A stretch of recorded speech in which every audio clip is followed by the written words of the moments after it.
mga mare ko, paturo naman daw paano nga daw ba yung guarantee letter. So, bago ko kayo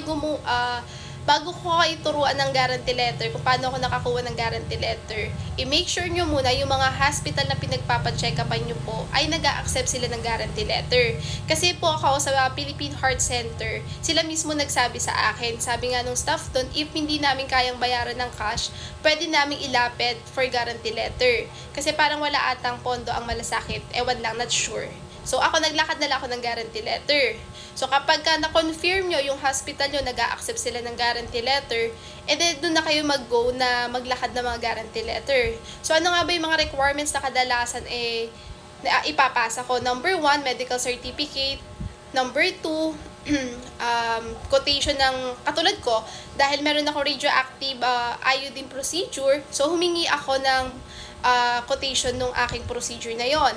Tapos, pangalawa, social case study. So, saan ba nakukuha yung social case study?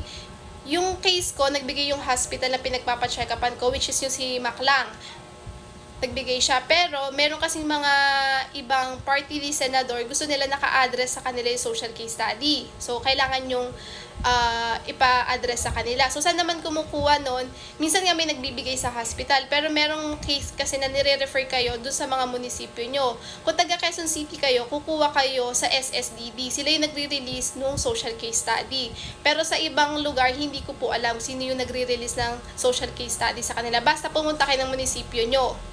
Tapos, dahil ako i-refer po sa Philippine Heart Center, meron akong interagency. So, saan ko siya nakuha? Doon sa original na hospital ko, which is si Maclang. Siya nagbigay ng interagency, tapos pinirmahan nung staff or nung head nung social case study, ng social service.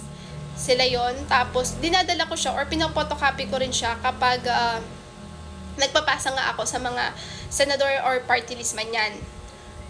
Tapos, ano pa ba? Syempre, yung ID nung patient at saka ID nung representative. Tapos, lagi kong ginagawa katulad sa akin, yung meron akong dalawang valid ID, yung PWD ID ko and yung PhilHealth ID ko, back to back sila. Tapos, nilalagyan ko ng 3 perma at saka contact number.